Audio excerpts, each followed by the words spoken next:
Assalamualaikum warahmatullahi wabarakatuh. Salam sejahtera bagi kita semua.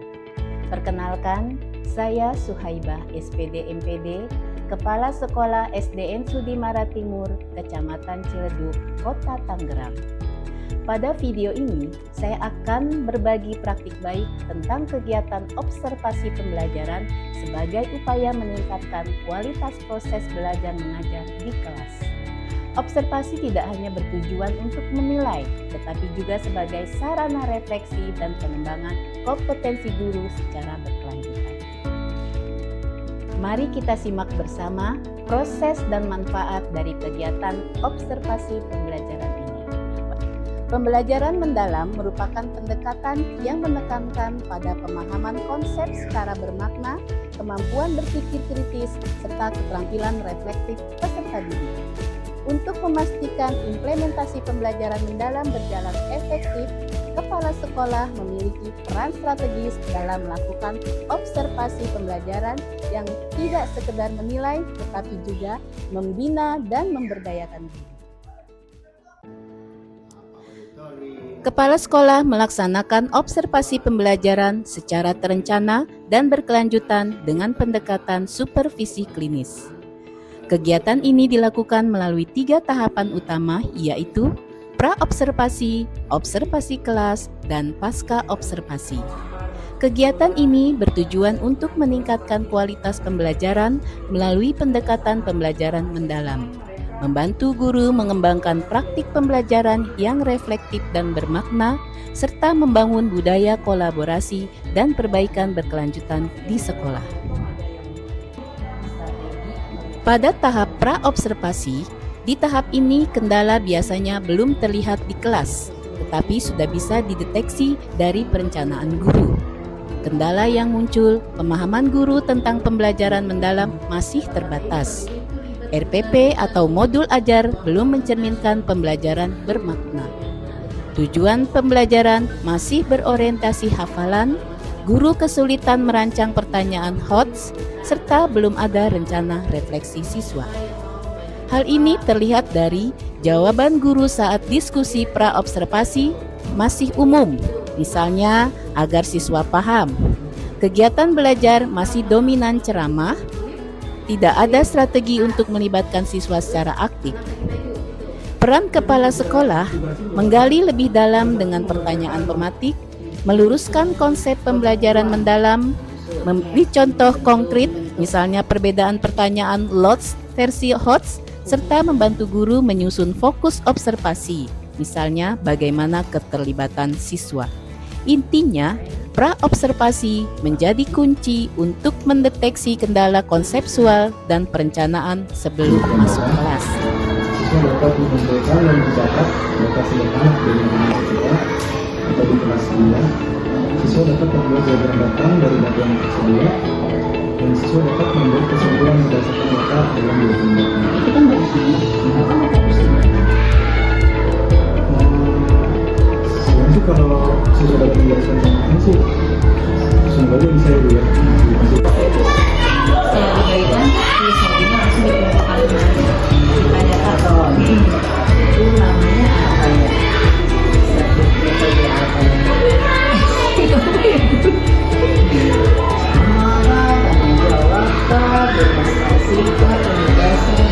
Di penugasan kan ibu demokrasi ya?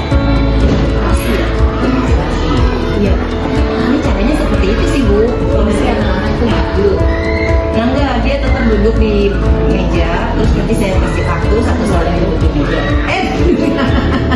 Duduk di bangkunya masing-masing.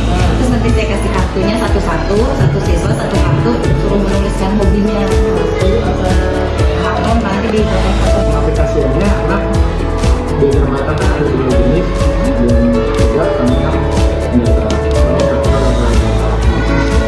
Sebelumnya saya sudah pernah menjelaskan untuk teman sebelumnya. Jadi anak suka keliru ketika saya menjelaskan atau memberikan contoh di dalam vertikal untuk lurus. Setelah itu saya memberikan contoh lagi yang dalam bentuk horizontal. Jadi anak bingung untuk menentukan sumbu Y-nya di tegak lurus atau horizontal.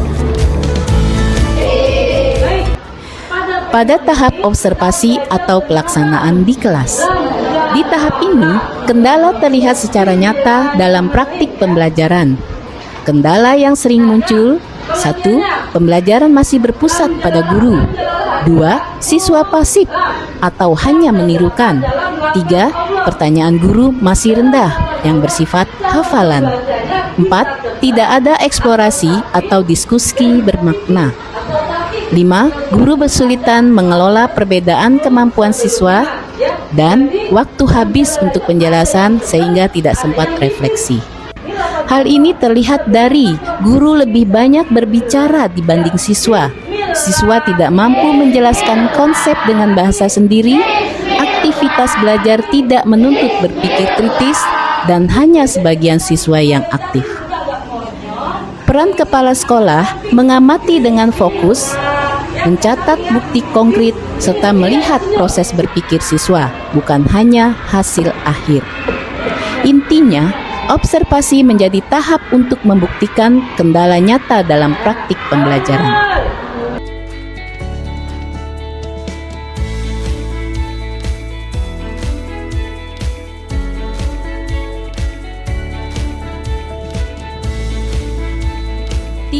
Pada tahap pasca observasi atau refleksi dan tindak lanjut. Di tahap ini, kendala diolah menjadi bahan refleksi dan perbaikan. Kendala yang sering muncul: guru belum terbiasa refleksi diri, guru cenderung defensif saat diberi umpan balik, sulit mengidentifikasi kelemahan sendiri, dan tidak ada rencana tindak lanjut yang konkret. Hal ini terlihat dari cara guru menyampaikan apakah sudah berjalan baik tanpa analisis, tidak bisa menunjukkan bukti pemahaman siswa, serta perbaikan yang direncanakan masih umum.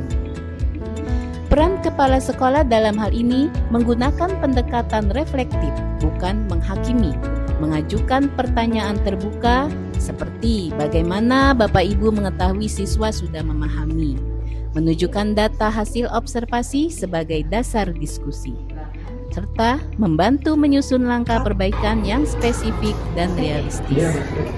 Intinya, pasca observasi menjadi tahap untuk mengubah kendala menjadi peluang perbaikan. Bagus itu anak-anak dilihatin aja nggak harus ada sebagainya, apa saja bisa digunakan. Iya, medianya. Terus strateginya yang akan digunakan supaya tujuannya nyampe nggak tadi ya? Kalau tadi di akhirnya mangga ya Bu.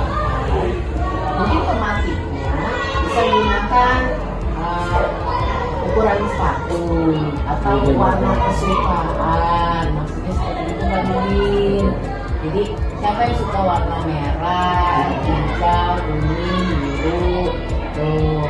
Nah nanti itu kan yang dibuat sampel untuk pembelajaran.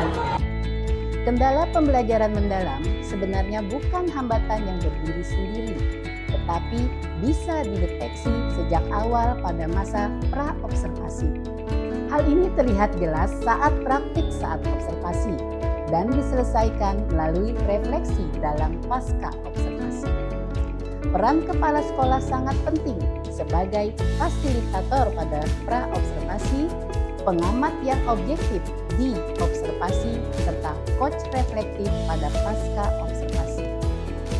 Observasi pembelajaran yang dilakukan secara terencana, reflektif, dan kolaboratif terbukti menjadi strategi efektif dalam mendorong implementasi pembelajaran mendalam di sekolah. Peran kepala sekolah sebagai pembina sangat menentukan keberhasilan praktek ini. Demikianlah berbagi praktik baik kepala sekolah, keterkaitan kendala penerapan pembelajaran mendalam dengan tahapan pra-observasi, observasi, dan pasca observasi. Demikian yang bisa saya sampaikan, mudah-mudahan membawa manfaat untuk kita semua. Billahi taufiq wal hidayah. Wassalamualaikum warahmatullahi wabarakatuh.